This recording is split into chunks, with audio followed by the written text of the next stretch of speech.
Un saludo muy especial para todas las personas que nos ven en el canal de YouTube y siguen estas enseñanzas. Que la paz del Señor esté con ustedes. Continuamos con nuestra serie de Primera de Timoteo. Estamos desarrollando el capítulo 2 y estamos desarrollando un tema muy importante que es el plan o el diseño que tiene Dios para las mujeres en la iglesia. Y esta ya es nuestra segunda parte. Estamos en nuestro texto, que es Primera de Timoteo capítulo 2, versículo del 9 al 15, y ese es el texto que nosotros estamos desarrollando y vamos a seguir desarrollando los próximos domingos. Asimismo, que las mujeres se atavíen de ropa decorosa, con pudor y modestia, no con peinado ostentoso, ni oro, ni perlas, ni vestidos costosos, sino con buenas obras como corresponde a mujeres que profesan piedad. La mujer aprenda en silencio con toda sujeción, porque no permito a la mujer enseñar ni ejercer dominio sobre el hombre, sino estar en silencio. Porque Adán fue formado primero, después Eva. Y Adán no fue engañado, sino que la mujer, siendo engañada, incurrió en transgresión, pero se salvará engendrando hijos, si permaneciere en fe, amor y santificación con modestia. Oremos por la palabra. Amado Señor, Dios Todopoderoso, tú que estás sentado en el trono, mi Señor, tú que gobiernas absolutamente toda tu creación, tú que eres soberano y todopoderoso, Dios mío, yo te entrego en este momento este sermón, esta predicación en tus manos. Espíritu Santo, yo te pido que nos guíes y nos alumbres con la palabra, mi Señor. Te pido por las personas que han de escuchar este mensaje, alúmbralos, mi Señor. Alúmbralos con la verdad de tu palabra. Permítenos ser fieles a la exposición bíblica y toma tú, Espíritu Santo, el control de este sermón y de esta predicación. Te lo pido, mi Señor, de todo corazón. Te entrego, este es un momento para ti, para tu gloria y para tu honra. Amén. Bueno, como veíamos, la iglesia de Éfeso había sido fundada con una buena doctrina y tuvo un crecimiento muy importante. El mismo apóstol Pablo estuvo allí en su fundación y además estuvo allí varios años como maestro. Pero con el paso del tiempo se habían desviado, cayendo en el error doctrinal y llevando una vida impía. Pablo entonces encomienda a Timoteo para que se quede allí y arregle las cosas. Timoteo debía trabajar muy duro y ser terminante en la organización de la iglesia y fortalecer las cosas. Esta tarea no tuvo que ser fácil para él, y más cuando personas dentro de la misma iglesia, cuando se exponen al rigor del orden y al rigor de la obediencia de la palabra, pues este tipo de situaciones va a incomodar a las personas. Ahora, este tipo de situaciones no solamente se presentaron allí, sino que también se presentan y siguen presentándose en la iglesia actualmente.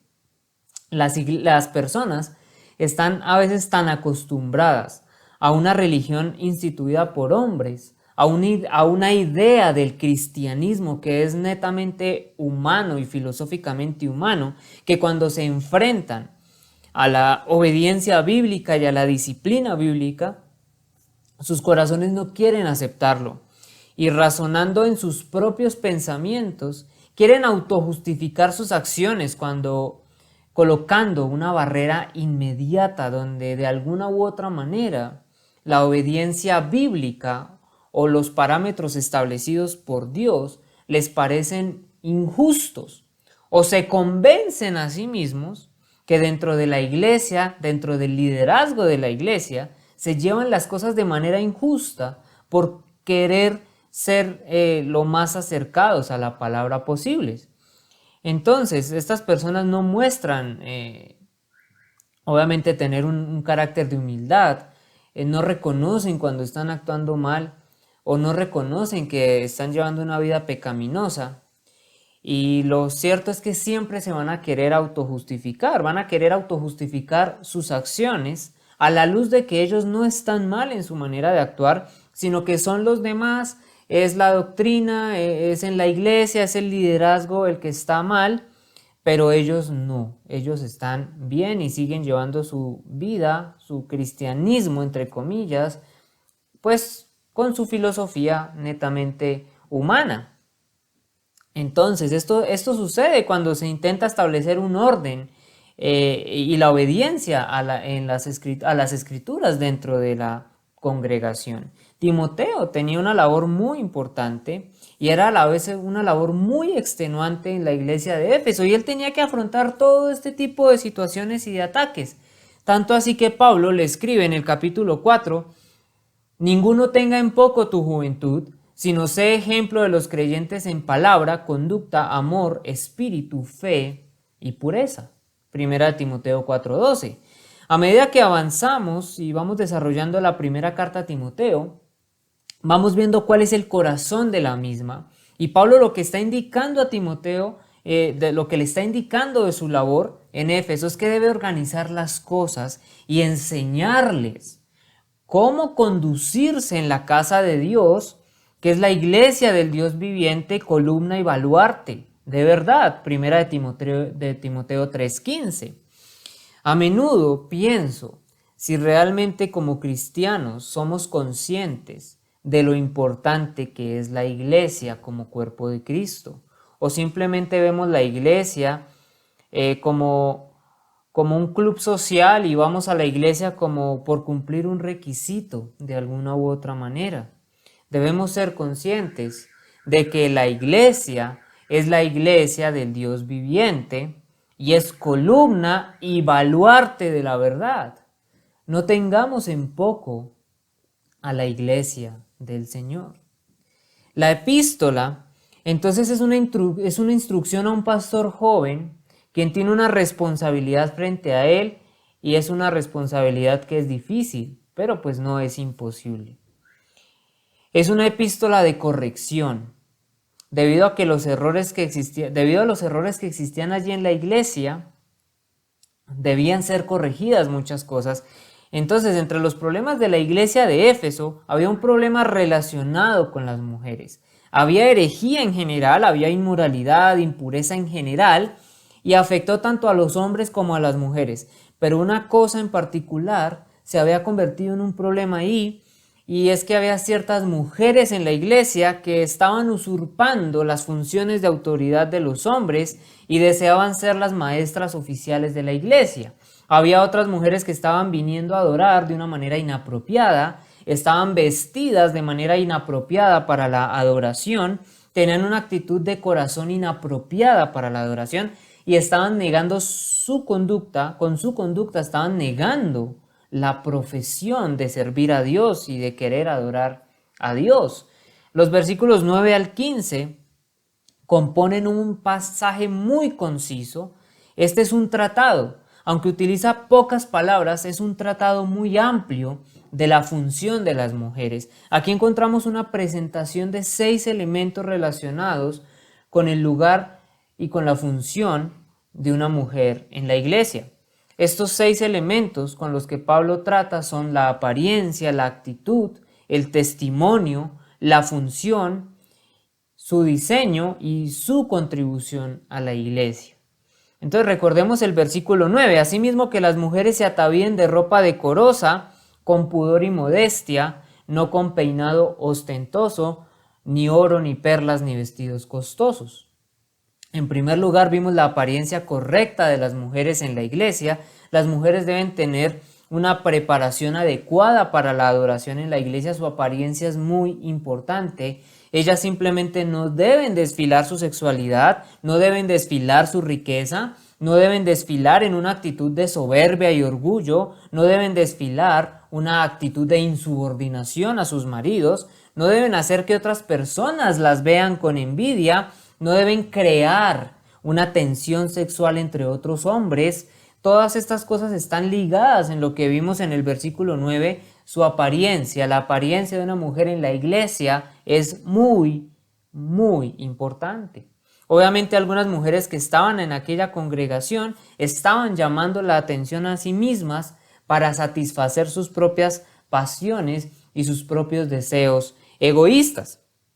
En segundo lugar, vimos su actitud, y esta debe ser una actitud de pudor y modestia. Esto implica un temor piadoso. La idea central de la palabra también implica vergüenza. Eso no significa que una mujer deba avergonzarse por su belleza y esconderla, no. Lo que tiene que hacer, lo que se siente, lo que ella llega a sentir es una vergüenza en el sentido de que ella no quiere hacer algo para que alguien se vea atraído de manera ilícita hacia ella, provocar de alguna u otra manera algo malicioso en las demás personas, ya sea la envidia, ya sea tentaciones sexuales, etcétera, etcétera, por ejemplo, con miembros hombres de la iglesia. Una mujer piadosa se va a sentir avergonzada de causar ese tipo de situaciones. Una mujer piadosa se sentirá culpable y avergonzada si es tropiezo o distracción para otros en la iglesia. Ella no va a querer estarse pavoneando y que la atención sea para ella, porque en la adoración para el Señor toda la atención es para el Señor, no para nosotros mismos. De alguna manera la mujer virtuosa no quiere distinguirse por una actitud soberbia, por una actitud sensual, de llamar la atención a sí misma por su exterior y vanidad. Y esas cosas negativas producen vergüenza para ella. Y eso es una actitud muy noble en una mujer y refleja lo que una verdadera mujer de Dios es, que es una mujer que adora a Dios y que refleja a Cristo en su vida. Entonces una mujer pudorosa rechaza todo aquello que sea pecaminoso, vive para la gloria y la honra de Dios, respeta su cuerpo y su vida y no se presta a situaciones que puedan dar paso a deshonrar el nombre de Dios. Una mujer así busca la santidad en su vida y el pecado causa una profunda aflicción en ella. Por lo tanto, es una mujer temerosa de Dios. La mujer cristiana debe poseer un control habitual de su vida, de todo lo que implica su ser. Y esto no es más que ser llenas del Espíritu Santo, quien es el que debe gobernar y reinar constantemente sobre su vida y sus pasiones. Esto debe caracterizar a las mujeres que tienen control total en esa área y que están en la iglesia con el propósito de adorar a Dios, comprometidas de manera exclusiva con el temor piadoso, un sentido de vergüenza, que nunca sean ellas una fuente de tentación para nadie. Ahora, vamos a la tercera característica de lo que implica la función de las mujeres en la iglesia, y esto es su testimonio. Entonces, el testimonio de la mujer en la iglesia, cuando Pablo presenta este punto, está muy preocupado por la coherencia en el testimonio de las mujeres en el versículo 10, y dice: sino con buenas obras, como corresponde a mujeres que profesan piedad. Pablo ahora está hablando de la manera en cómo las mujeres dan un testimonio coherente de Cristo. Es decir, finalizando el versículo 9, está describiendo lo que no debe hacer una mujer cristiana. Él dice: no con peinado ostentoso, ni oro, ni perlas, ni vestidos costosos. Y luego dice: sino con buenas obras. Y nos lleva al punto primordial del testimonio de la mujer cristiana, que dice: como corresponde a mujeres que profesan piedad. Aquí el punto es una mujer profesando piedad. Esa es la idea principal, ese es su testimonio. Entonces Pablo está conectando el versículo 9 y el 10, y entonces la manera con la que una mujer debe presentarse y prepararse totalmente es con buenas obras. Una mujer no se debe preparar de manera inadecuada. Pablo está hablando de su comportamiento total y la manera como una mujer cristiana debe comportarse, y además se debe preparar, y esto es con buenas obras. Su actitud es de una mujer piadosa y modesta en su vida, con buenas obras. Agatón es la palabra que se utiliza para buenas y se refiere a las obras que son genuinamente buenas, no simplemente buenas en apariencia.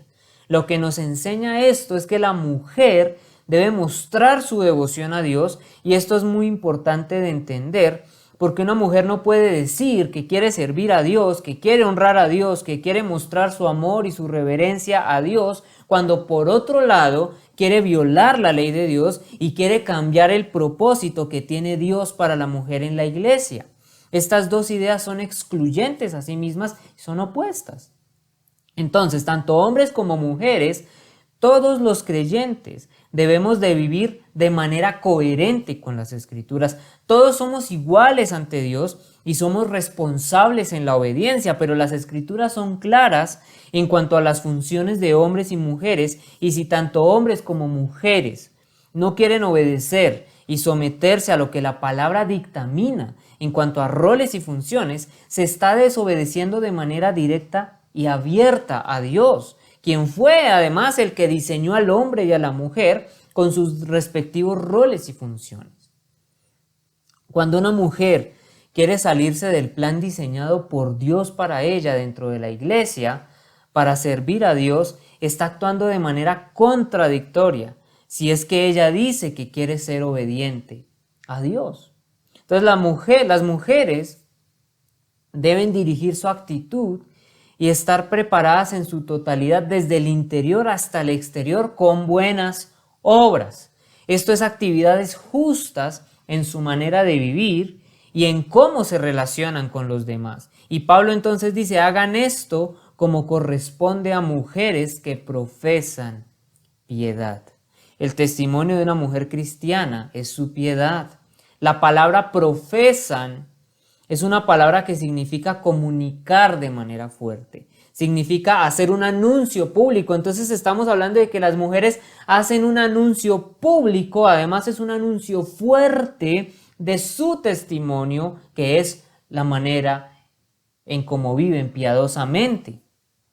Entonces, si ella profesa piedad, si está profesando estar entregada a Dios y adorar a Dios, entonces ella debe conducirse de tal manera que ella es coherente en su actitud, en su arreglo y actividad con esa profesión de servir a Dios, de amar a Dios, de ser obediente a Dios. La palabra piedad es una palabra muy directa y además muy importante.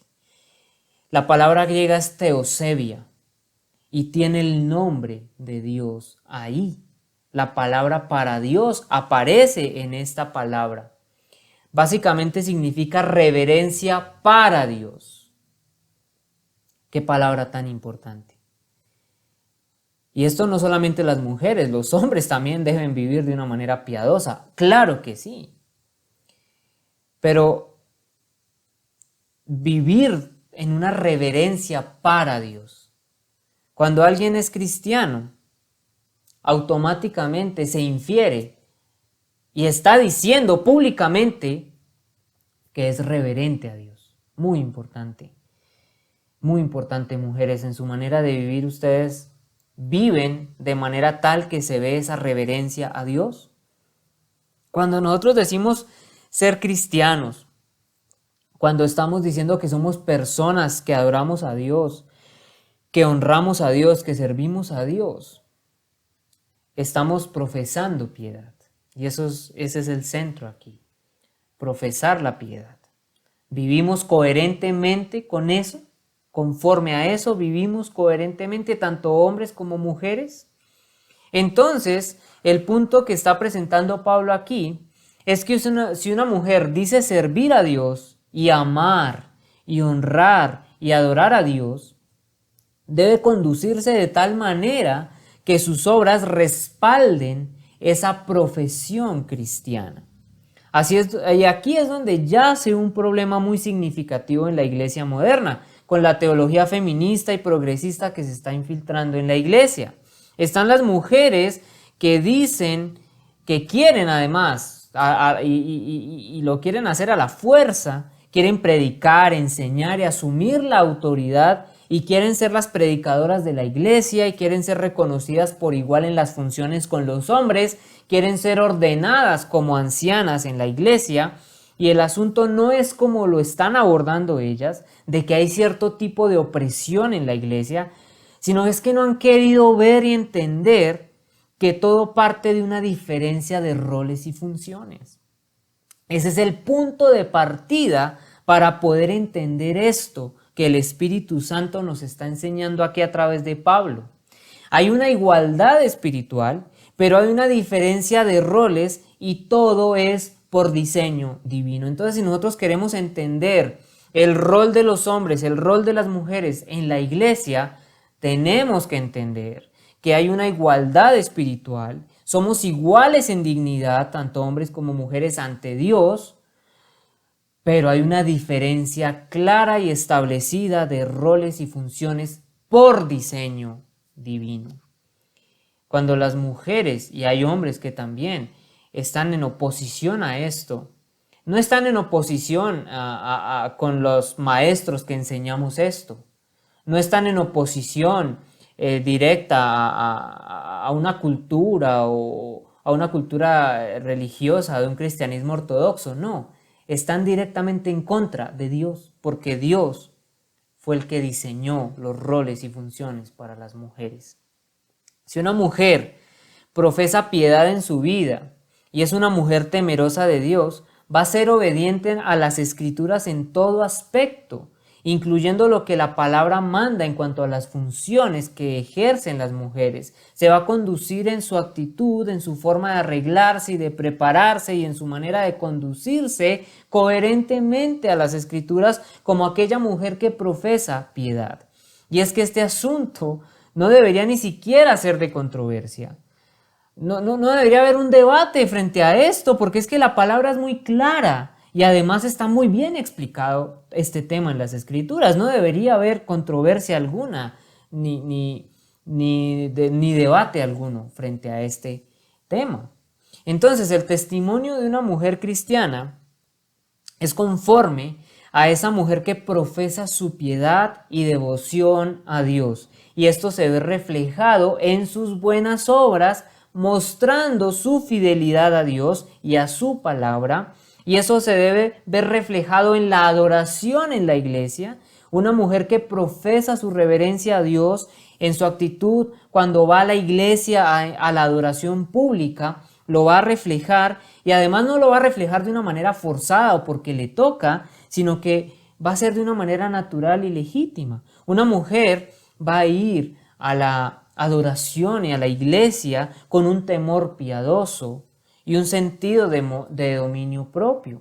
Si una mujer tiene una reverencia hacia Dios y adora a Dios, entonces va a conducirse de manera apropiada en la iglesia y asistirá a la adoración pública, arreglada y vestida de tal manera que su actitud y su vestimenta respaldan esa profesión de fe a Cristo, llamando la atención a Dios y no a sí misma.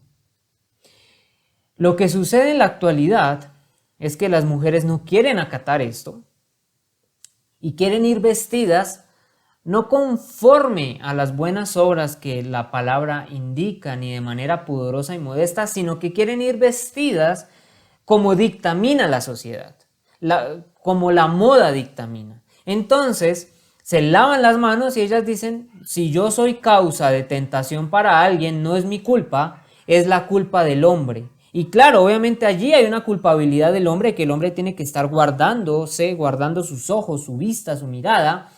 Pero esto no excluye tampoco de responsabilidad a la mujer, la cual debe tener un sentido piadoso en su vida, pudoroso, en donde no va a querer despertar ese tipo de sensaciones ni de situaciones en la misma iglesia.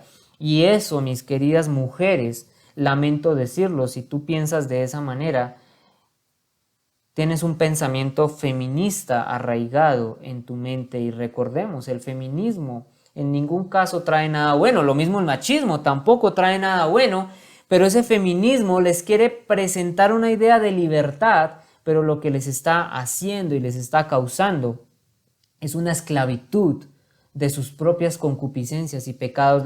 El feminismo no trae libertades, no trae empoderamiento, lo que trae es un decaimiento moral a la mujer, y eso es muy, muy serio.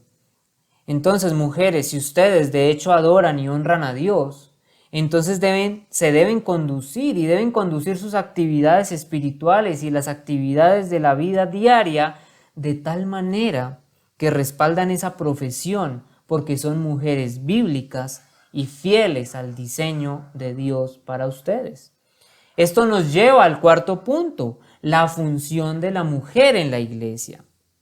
Entonces, después de que Pablo habla acerca de la preparación adecuada de las mujeres, de cuál debe ser su actitud, el testimonio de las mujeres como mujeres en Cristo, se centra en las funciones de la mujer en la iglesia.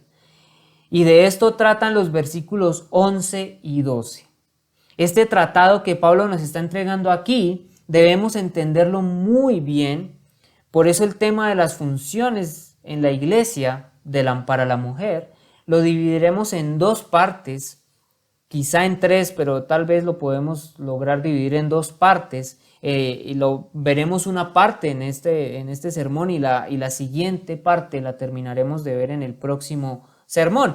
Pablo indica cómo debe ser la función de la mujer en la iglesia y dice, versículo 11 y 12, la mujer aprenda en silencio, con toda sujeción, porque no permito a la mujer enseñar ni ejercer dominio sobre el hombre, sino estar en silencio. Y quiero que desarrollemos estos versículos palabra a palabra y podamos extraer la mayor cantidad de verdades y tesoros escriturales que están aquí. Primeramente, Pablo está diciendo la mujer aprenda. Y eso es lo primero que él dice de la función de la mujer en la iglesia. Ahora, en el contexto en el que nosotros nos encontramos, pues parece evidente que las mujeres aprendan. Es decir, no creo que tengamos problema con eso. Pero si vamos al contexto cultural de la época de Pablo, las cosas eran muy distintas. Cuando Pablo dice la mujer aprenda en silencio, no lo está solicitando, más bien está ordenando que la mujer debe recibir enseñanza. El verbo aquí es mantano y está en presente activo imperativo, lo cual implica que es un mandato, es una palabra de la cual viene una verdad escritural dicha por el discípulo, es una palabra de autoridad por el apóstol, es una palabra de autoridad. Él está diciendo en otras palabras, instruyan a las mujeres, disipulen a las mujeres. Es necesario que estén involucradas en el proceso de aprendizaje. El conocimiento de Dios es necesario para su vida. El conocimiento de la palabra estimula la adoración al Señor. La adoración debe ser en espíritu y en verdad. Juan 40, 20 al 24. El hecho de que él dice que la mujer debe aprender indica que el aprendizaje se lleva a cabo en la iglesia y se lleva a cabo cuando la iglesia se congrega. Y esto es coherente con lo que la palabra nos habla en Hechos 2:42, donde dice, y perseveraban en la doctrina de los apóstoles. Es muy claro que la iglesia se reúne a aprender. Cuando la palabra de Dios se expone, esto es adoración y alabanza al Señor. El cristianismo moderno se ha denigrado tanto que las iglesias ya no perseveran en la enseñanza bíblica porque según ellos eso no es adoración ni alabanza al Señor. Entonces se enfocan únicamente en la música y en el espectáculo externo. Es notorio que muchas veces le pueden llegar a dedicar incluso hasta más de media hora, 45, una hora, solamente a la música y le dedican máximo 20, media hora a una exposición, y eso que muy diluida teológicamente y doctrinalmente, una exposición muy diluida de la palabra. Entonces, dicen que la exposición de la palabra no es adoración y no es alabanza. Pero cuando la iglesia se reúne el día del Señor, es para aprender. Y lo vemos claramente por todo lado en las escrituras. Y Pablo está diciendo, deben permitir que la mujer aprenda también cuando se reúnen en la adoración pública. Ahora, como les decía anteriormente, esto es claro para nosotros en esta época, pero no lo era tanto en aquel tiempo. Una de las cosas que aprendimos en el capítulo 1 fue que la iglesia de Éfeso comenzó a seguir doctrinas judaizantes, aferrándose a las costumbres judaicas impuestas por hombres. Estaban metidos en genealogías y fábulas que se mencionan en el versículo 4 del capítulo 1. Ahora, en el capítulo 1, versículo 7, habla del hecho de que estaban metidos en ser maestros de la ley, querían ser rabinos. Es claro entender que cuando se lee Primera de Timoteo, había un elemento de doctrina judaizante dentro de la iglesia de Éfeso. Y ese pensamiento estaba metiendo una mentalidad judaica en la iglesia. Y parte de la tradición judía de la época era un concepto bajo hacia las mujeres. Ahora, el concepto de la tradición judía, fuera de tener un concepto bajo de las mujeres, no quiere decir que Dios en el Antiguo Testamento haya establecido ese tipo de parámetros. El hecho de que ellos tuvieran un concepto bajo de la mujer debido a su propia tradición, no quería decir que Dios les hubiera dado esa tradición. No aparece en ninguna parte de las Escrituras. La religión judía decayó cada vez más con el paso de los siglos porque le dieron mayor prioridad a las tradiciones humanas que a las mismas Escrituras. Y oh sorpresa, eso ha pasado a lo largo de la historia cuando hablamos de religión. Lo mismo pasa con el cristianismo actualmente. El cristianismo actualmente ha decaído tanto, dándole tanta importancia a las filosofías humanas y a las tradiciones de hombres, que se dejó a un lado la palabra. Entonces, la tradición judía del tiempo de nuestro Señor y el tiempo de Pablo había colocado a las mujeres en una posición de perfil bajo. La mentalidad era básicamente mantener a las mujeres ignorantes, descalzas y embarazadas. Ese tipo de mentalidad era el que tenían en aquella época. Los hombres judíos, francamente, no sentían que las mujeres eran parte del proceso de aprendizaje necesariamente. No se les prohibía asistir a la sinagoga, ellas asistían a la sinagoga, pero era irrelevante si asistían o no. Los rabinos no sentían que debían desperdiciar su tiempo instruyendo a una mujer. Algunos de los rabinos, de hecho, dijeron que enseñar a las mujeres era como arrojar perlas a los cerdos. Entonces había una perspectiva muy baja de la función de una mujer como una aprendiz en los asuntos espirituales. Realmente no tenían un lugar significativo. Podían escuchar, pero era de poca importancia o consecuencia si escuchaban o aprendían algo o no. Ahora, el panorama tampoco era mejor en la sociedad griega. William Berkeley escribe en su libro de las cartas a Timoteo, Tito y Filemón lo siguiente, y cito: la mujer griega decente tenía una vida muy confinada. Vivía en sus propias habitaciones, en las que no entraba otro que no fuera su esposo, ni siquiera se mostraba en las comidas. En ningún momento aparecía sola en la calle, nunca iba a ninguna reunión pública. Fin de la cita. Y me parece interesante que William dice la mujer griega decente, porque pues obviamente aquellas mujeres que llevaban una vida libertina socialmente, hablando más prostitutas, por ejemplo, aquellas mujeres que eran sacerdotisas en los templos griegos y todo ello, se fomentaba todo este tema de las orgías y el desenfreno sexual en la adoración de estos templos. Estas mujeres tenían una vida libre, libertina sexualmente, porque básicamente eran prostitutas. Pero las mujeres decentes tenían una vida muy confinada. Y me parece interesante que Pablo, cuando también hace su comparación en la manera en cómo las mujeres deben vestir, él dice: tengan cuidado de que no vayan tampoco a querer venir a desfilar acá su sexualidad, su belleza, como lo hacen aquellas mujeres libertinas, que pues básicamente eran prostitutas. Cuiden muy bien su imagen, es lo que Pablo está diciendo. Pero las mujeres decentes, una mujer de hogar, de casa, vivía muy confinada en la época, tampoco no era que tuviera muchas libertades.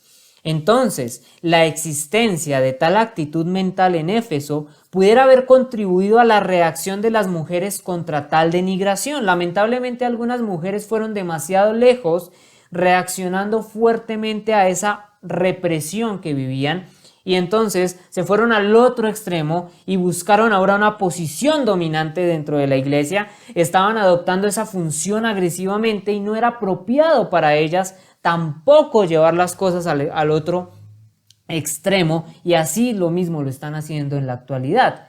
Y tenían que ser corregidas, y Pablo va a corregir ese asunto, pero lo importante es que antes de que Pablo se meta en los detalles de cómo corregir esto, él declara primero que tienen el derecho de aprender. Y él básicamente manda que las mujeres reciban el derecho de aprender. Las mujeres deben ser enseñadas, las mujeres deben ser discipuladas, deben aprender la verdad de Dios. Es esencial para su vida espiritual y es esencial para su función en el plan de Dios. Esto nos indica la igualdad espiritual que tienen tanto hombres como mujeres. La predominante tradición judía acerca de las mujeres no venía del Antiguo Testamento. El Antiguo Testamento afirmaba que las mujeres tienen una condición espiritual igual a la de los hombres. Y para que podamos ir entendiendo todo este rol y las funciones de la mujer en la iglesia, vamos a ver bíblicamente la igualdad espiritual que tienen tanto hombres como mujeres en la iglesia y en el plan de Dios, obviamente, pero también vamos a ver las funciones y la diferencia de esos roles y esas funciones bíblicamente de la mujer en las Escrituras. Entonces, cuando nosotros miramos el libro de Éxodo 19 y 20, Dios dio la ley, los 10 mandamientos, y Él dio esos mandamientos a hombres y a mujeres. Y Él le prometió a hombres y a mujeres que aquellos que obedecieran serían bendecidos y aquellos que desobedecieran serían castigados o maldecidos. Y eso fue dado tanto para hombres como para mujeres por igual.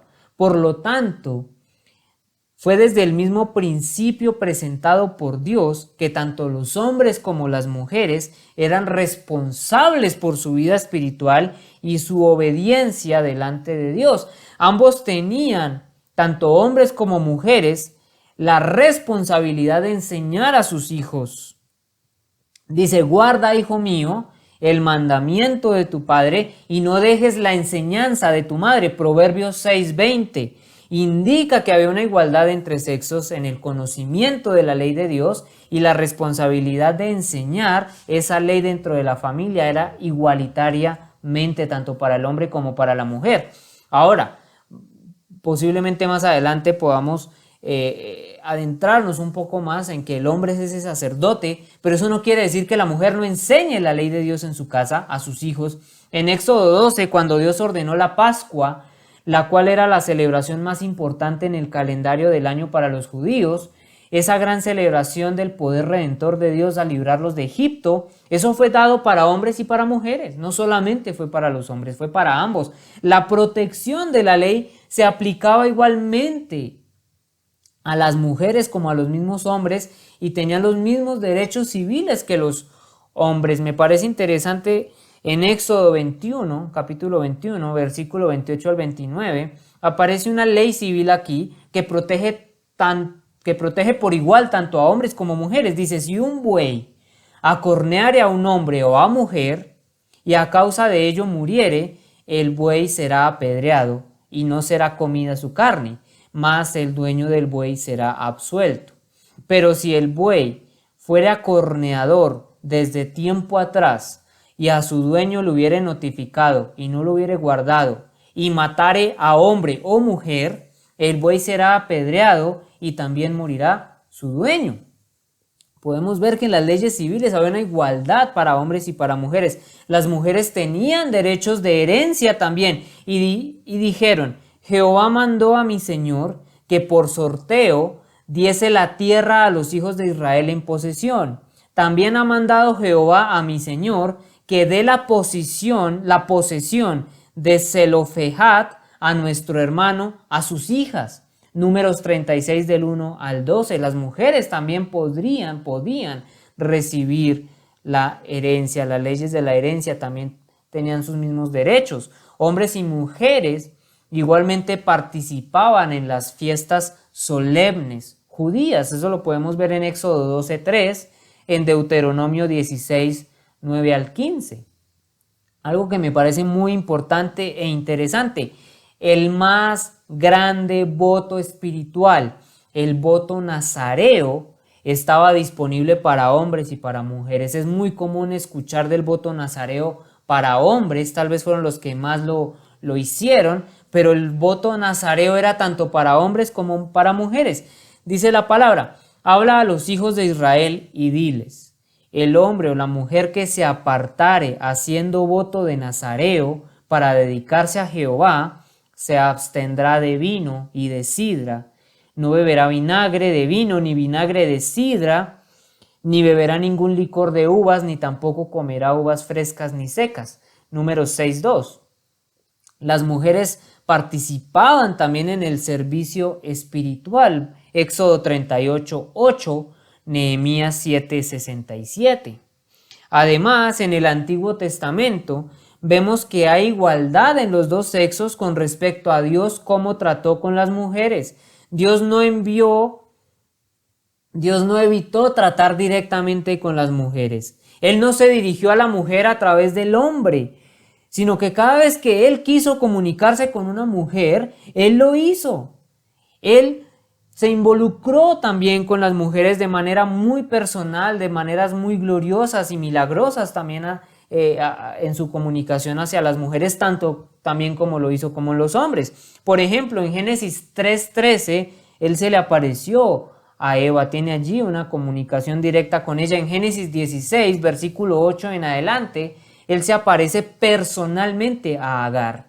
En Génesis 18, en los versículos 19 al 15, Él se aparece personalmente a Sara, la esposa de Abraham. En Jueces 13:3, Él le apareció a la madre de Sansón. Dios tuvo contacto íntimo, personal con mujeres individuales, así como lo hizo también con los hombres. Además, vemos la igualdad de los dos sexos en el hecho de que los hombres y las mujeres, ambos, sirvieron a Dios de maneras muy especiales. Ahora, sin embargo, la igualdad espiritual entre los sexos no elimina la diferencia de sus funciones, y creo que desde aquí es desde donde se debe entender este tema tan importante de la función y los roles de la mujer en la iglesia. No hay discriminación en la Biblia de hombres y mujeres, ambos son iguales ante los ojos de Dios, pero en su infinita soberanía y sabiduría instituyó diferentes funciones para hombres y para mujeres para satisfacer su propósito divino. Cada vez que las mujeres y los hombres quieren ir en contra de lo establecido por Dios, están en rebelión directa a lo que Dios estableció. Es como si le dijeran al Creador: no nos gusta ni queremos someternos a los preceptos que tú estableciste. Así de grave es esto. Así de grave, mujeres, cuando ustedes quieren ejercer funciones que no les competen, directamente le están diciendo a Dios: no quiero obedecer el diseño divino, no quiero obedecer lo que tú estableciste acerca del diseño para la mujer. Así de grave es esto.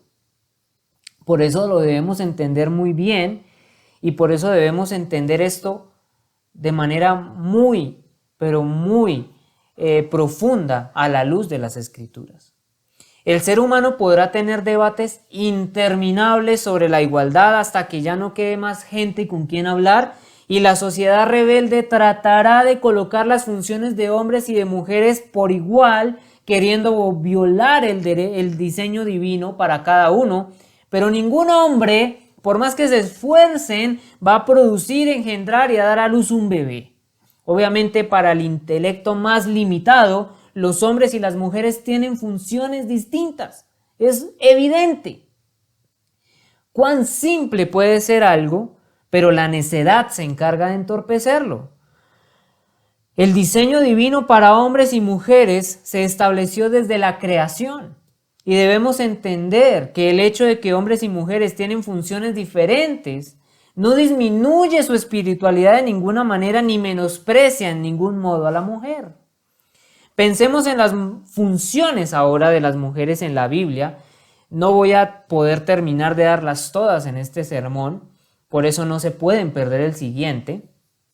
Pero pasamos ahora a las funciones de las mujeres en la Biblia, para poder de alguna manera estructurar muy bien y entender muy bien lo que Pablo nos está hablando en los versículos 11 y 12. Entonces, las funciones de las mujeres en la Biblia. No hubo reinas gobernantes ni en Israel ni en Judá. Eso es bastante significativo en cuanto al orden establecido por Dios en cuanto al liderazgo. Algunos pueden decir, Atalía reinó.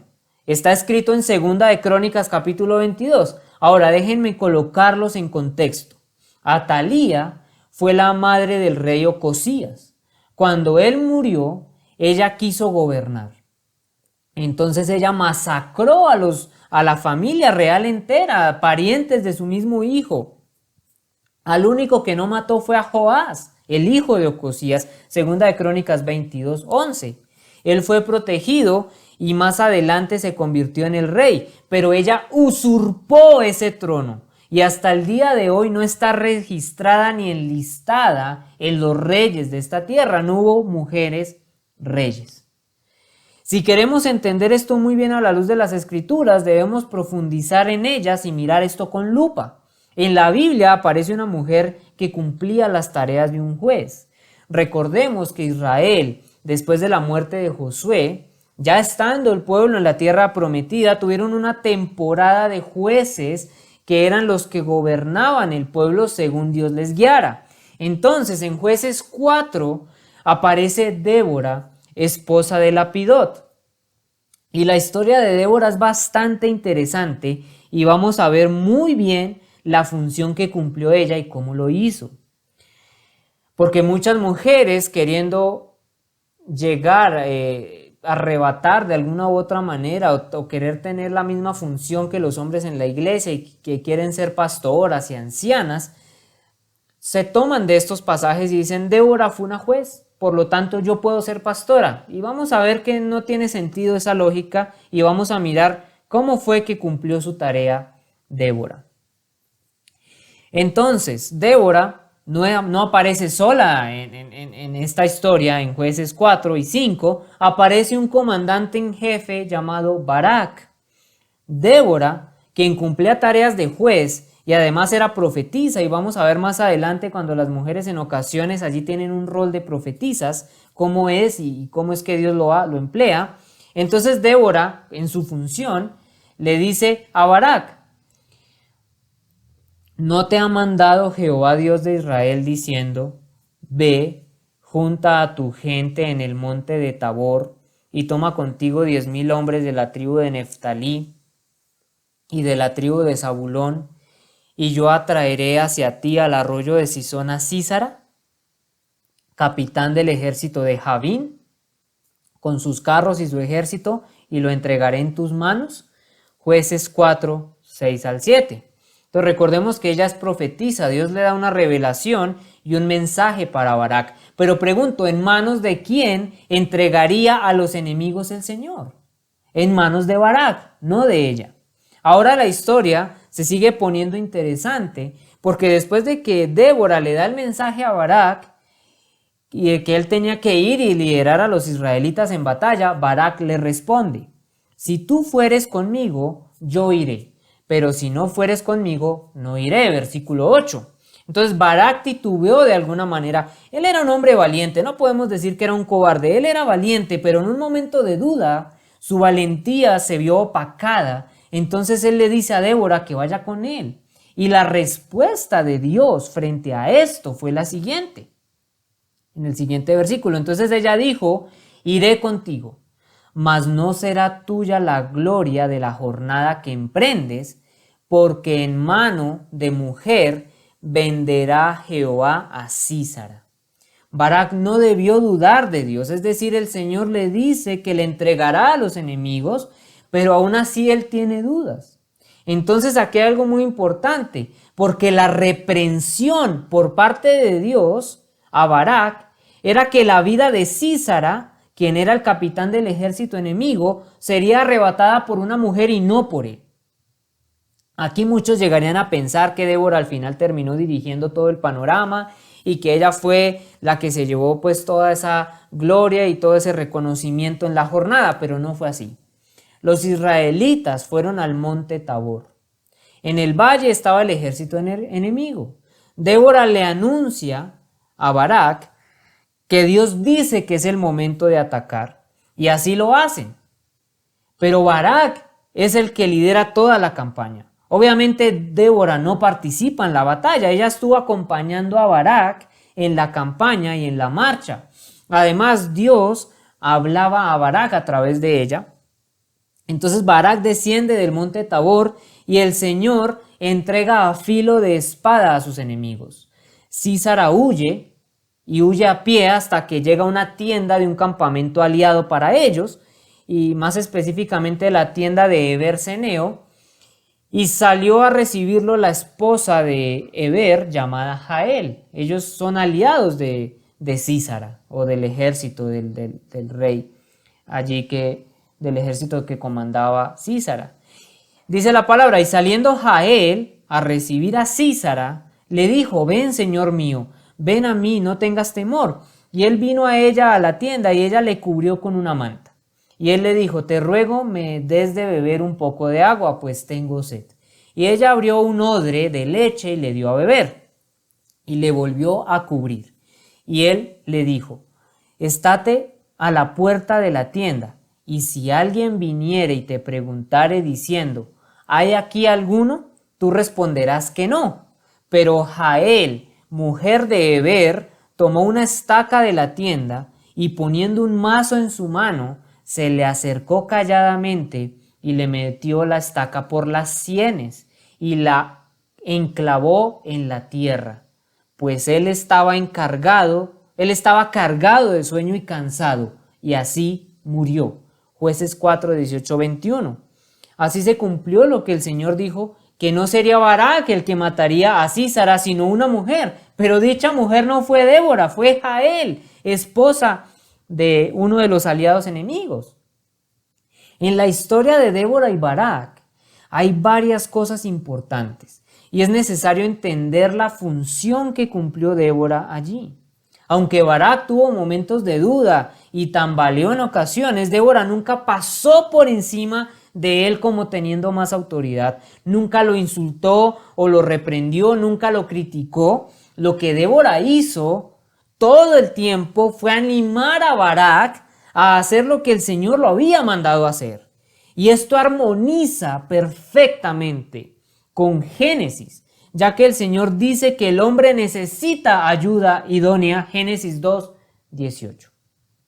El Señor los creó a ambos, dice la palabra, y creó Dios al hombre a su imagen. A imagen de Dios lo creó, varón y hembra los creó. Génesis 1:27, el hombre y la mujer tienen la misma dignidad delante de Dios, y eso ha sido así siempre. Pero los roles son diferentes, y eso no quiere decir que el hombre sea mejor o con una dignidad más grande que la mujer, para nada es así. Entonces, Débora cumplió su rol perfectamente, como toda mujer debe hacer, acompañando al hombre y siendo ese bastón y esa ayuda idónea. Mujeres cristianas, por favor, ese rol fundamental lo deben ejercer en sus casas y en la iglesia.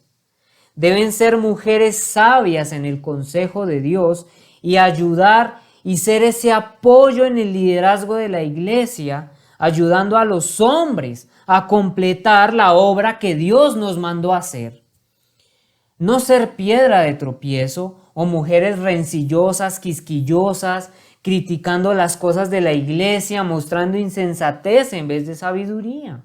La mujer no debe ser una carga para el liderazgo de la iglesia, donde a todo le pone problema o todo lo critica, sino por el contrario, deben ser ayudas idóneas dentro de la iglesia, cumpliendo muy bien sus funciones y roles dentro de la congregación como Dios manda en su palabra. Aunque Débora cumplió tareas de juez, porque aquí viene el tema, que ella fue de alguna manera, ella cumplió tareas como juez. Aunque ella tenía tareas de juez, ella cumplió su rol de mujer sin pasar por encima de la autoridad del hombre. Ahora, el hecho de que se le hayan asignado esas tareas de juez a ella es un caso excepcional en las Escrituras. Fue la única mujer en las Escrituras que vemos donde el Señor le asigna tareas de líder. Y es un caso excepcional, pero porque es un caso excepcional, no podemos ahora decir, no, entonces siempre tiene que ser así. Fue algo muy particular, fue algo de una sola vez. Y me gusta el comentario que da el doctor Robert Saucy acerca de esto. Él comenta, y cito: pudiera haber ocasiones cuando el patrón normal del orden de Dios se echa a un lado debido a circunstancias extraordinarias. Cuando, por ejemplo, el esposo y padre está ausente, la mujer de la casa asume la dirección de la familia. Así que al parecer, pudiera haber circunstancias extraordinarias cuando el liderazgo del hombre no esté disponible por una u otra razón. En tales momentos, Dios pudiera usar mujeres para cumplir sus propósitos, así como utilizó a Débora. Fin de la cita. Ahora, es muy importante ver que Débora en el capítulo 5 dice: las aldeas quedaron abandonadas en Israel. Había decaído hasta que yo, Débora, me levanté. Me levanté como madre en Israel. Jueces 5:7. ¿Qué hace una madre? Una madre estimula, protege, influencia, alimenta, nutre y con su amor apoya incondicionalmente. Y eso fue lo que Débora hizo con Barak y con el pueblo. Es curioso ver que Débora entendía muy bien su rol y sus funciones, y muchas mujeres en la actualidad, influenciadas por el feminismo y por la teología liberal, quieren darle otro giro a la historia de Débora, pero ella entendía muy bien cuál era su función. Débora, aunque fuera de la norma, ejerció las tareas como juez, fue una mujer que llevó a cabo su rol como mujer conforme a la voluntad de Dios, siendo como una madre. Y así como lo dice ella misma, me levanté como madre en Israel. Débora no estaba casada con Barak, ella era la esposa de Lapidot, pero ella tenía una actitud de sumisión. La sumisión para la mujer no es algo obligado a la fuerza o algo que las llega a reprimir. Esto lo veremos más adelante. La sumisión es obediencia, teniendo en cuenta cuál es el diseño de Dios para ella. Y además ella va a estar gustosa en llevar a cabo su rol como mujer, tal como Dios lo diseñó, porque ama obedecer a Dios. Entonces, Débora en su misión ayuda a levantar a Barak para que cumpliera lo que Dios le había mandado hacer. De una manera general, esto lo terminaremos de ver en el próximo sermón, pero de una manera general las funciones de la mujer en la iglesia son funciones de ayuda, de complemento. Y eso, mujeres, es lo que nosotros todos en la iglesia debemos comprender. Que ustedes, llenas del Espíritu Santo, realmente sientan ese anhelo y ese deseo de ser ayuda idónea, tanto en sus casas como en la iglesia del Señor. Apoyar el ministerio, ser diligentes, sabias. Las mayores deben ser como madres, mostrando ese amor maternal y siendo esa buena influencia para la iglesia. Vestidas de buenas obras, las más jóvenes siendo mujeres pudorosas en todo sentido, mostrando sabiduría y amor por las Escrituras, profesando una vida santa y piadosa y pura, queriendo aprender más de la doctrina, y de las mujeres mayores a cómo ser ayudas idóneas para un futuro en sus hogares como en la iglesia a la cual pertenecen. Mujeres, las funciones que deben cumplir en la iglesia son funciones maravillosas. Vayan a las Escrituras y vean el diseño que Dios hizo en ustedes y abrácenlo con humildad y alegría, recordando que tanto hombres como mujeres tienen el mismo valor y dignidad delante del Creador, y que el diseño de Dios para ustedes es especial. Y eso no hace que haya una desigualdad de género. Yo animo a la congregación, animo a la iglesia de Cristo a que realmente seamos cada día más escriturales y podamos entender nuestra función en la iglesia, que es el cuerpo de Cristo, y que no menospreciemos el ser miembros de una congregación ni pasemos por alto la manera correcta en cómo debemos conducirnos en la casa de Dios, que es la iglesia del Dios viviente, columna y baluarte de la verdad. Oremos. Amado Señor, Dios Todopoderoso, cuán grande es tu palabra, Señor. Gracias. Gracias, Dios, por tu palabra. Gracias, Señor, por la explicación tan clara que aparece allí en las Escrituras. Gracias, Dios mío, por permitirme, Señor, exponer la Biblia. Señor, yo te pido, Dios mío, que en la iglesia de Cristo, que es el cuerpo de Cristo, podamos entender de manera clara las funciones de los hombres y de las mujeres. Oh Señor, que ni hombres ni mujeres por la rebeldía o quizá por la filosofía de la sociedad vayan a querer ir en contra del diseño que tú estableciste desde el principio. Guíanos, mi Señor. Por favor, Espíritu Santo, guíanos a través de las Escrituras y permítenos, Dios mío, como congregación, como miembros del cuerpo de Cristo, poder ver y apegarnos a lo que tú mandas en tu palabra, mi Señor. Que en humildad y con alegría podamos entender cuáles son los roles establecidos tanto para hombres como mujeres, y que tanto hombres como mujeres cumplen un papel importante en el propósito divino, que lo podamos entender. Señor, yo te entrego a las mujeres, te entrego sus corazones, sus mentes, y te pido, Espíritu Santo, que seas tú quien las guía, quien las fortalece y quien las llena con las Escrituras, con la luz bíblica, para que puedan ser esas mujeres cristianas que profesan piedad, mi Señor. Toda la gloria es para ti, amado Padre. Toda la gloria y toda la honra son siempre para ti, mi Señor. Amén.